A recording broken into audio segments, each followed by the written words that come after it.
Your life feels like an emergency, and you're lying on the couch, doing nothing. Not because you don't care. Because you care so much your whole system has gone offline. You look at your to-do list and it doesn't even look like a list anymore.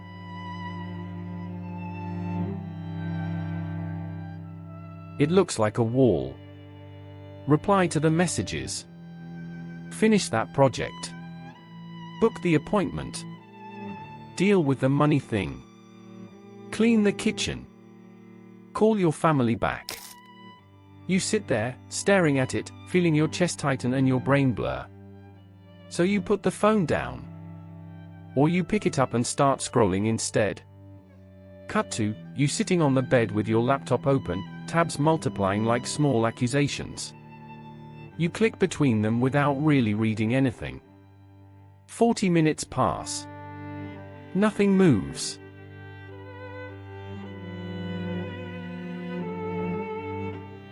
The sink is full of dishes.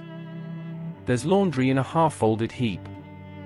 You walk past it all, telling yourself you'll start in a minute, but the minute never quite arrives. From the outside, it might look like procrastination. From the inside, it feels like your mind has been unplugged from the socket. There's a particular sensation that comes with this kind of overwhelm.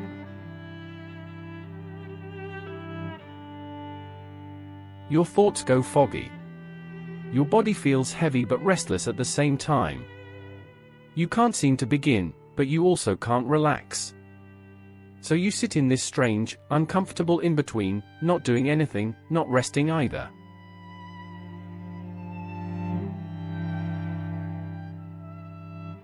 Then comes the guilt.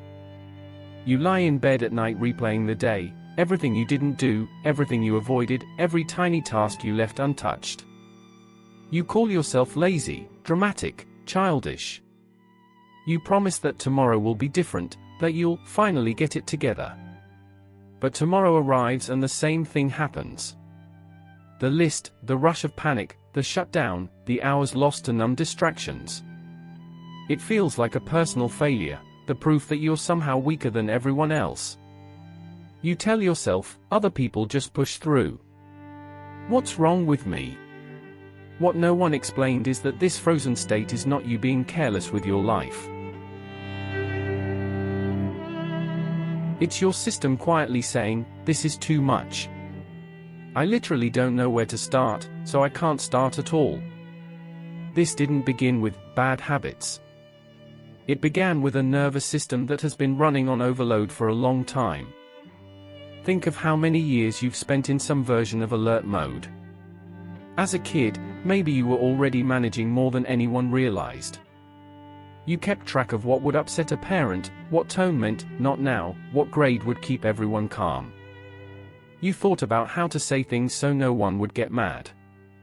Even before there were to-do lists, there was a constant inner list: keep peace, stay out of trouble, don't make it worse.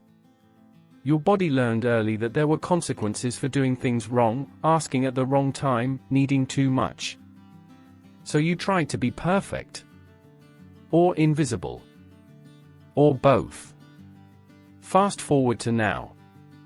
You're technically free to choose how you live, but inside you still carry that pressure. Do everything. Do it well. Don't let anyone down. Every email becomes a test. Every delay feels like you're already failing.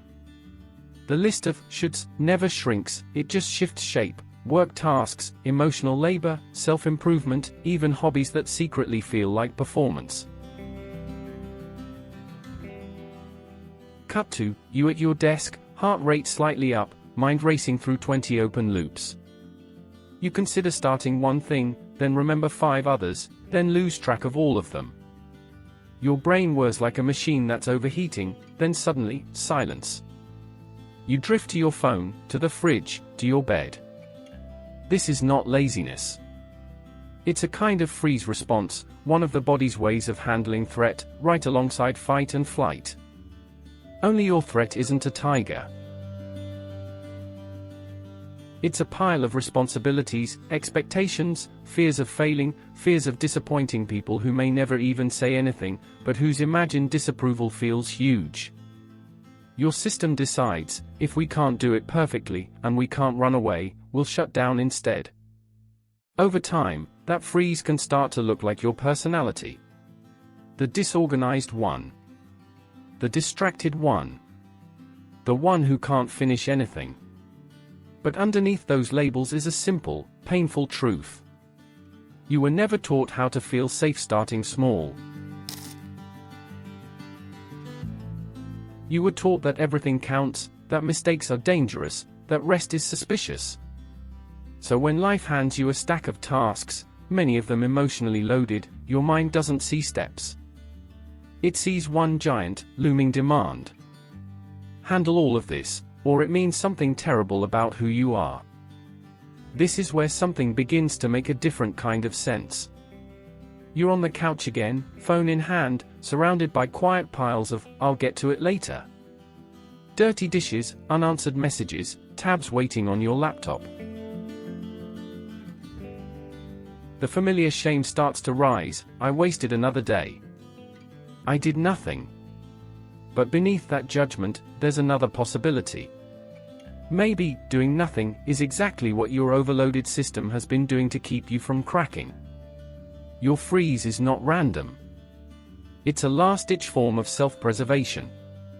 When your brain looks at a day and sees not tasks but threat, failure, rejection, disappointment, the feeling of never catching up, it does what it learned to do a long time ago: it pulls the plug.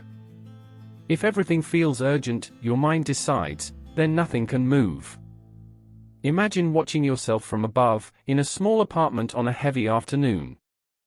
You, sitting at the edge of the bed, staring at one email for 10 minutes. Not because you don't care, but because caring this much, this often, for this long, has finally overloaded the circuit. The shift doesn't begin with getting your life together. It begins with a different question. Instead of, "What's wrong with me?" you quietly ask, "What is my mind protecting me from right now?" Maybe it's the fear of confirming your worst beliefs about yourself. Maybe it's the exhaustion of always being the responsible one. Maybe it's the quiet terror of never feeling enough, no matter how much you do. You notice that when you look at everything at once, your body shuts down. But when you imagine just one small corner of your world, one plate in the sink, one email, one tiny patch of floor to clear, your chest loosens a little. Not a lot. Just enough to move an inch. On some days, the inch won't happen. You'll stay curled up, watching the light change on the wall, feeling that familiar mix of restlessness and paralysis. Those days don't have to be proof of your failure. They can also be evidence of how long you've been running on empty. And then there will be a day, maybe an unremarkable afternoon, when you're sitting in the same spot, feeling the same overwhelm, and instead of disappearing into a screen, you let your eyes land on one doable thing. You still feel frozen. You still feel behind. But your hand moves anyway, just this once, one reply sent, one surface cleared, one shirt folded. It won't fix everything. It won't magically erase the wall of tasks. But in that small, almost invisible gesture, something profound is happening. For a brief moment, your life stops being an emergency you shut down from, and becomes a thread you can touch again. Not all of it. Just one strand. Held gently in a hand that finally understands why it froze in the first place.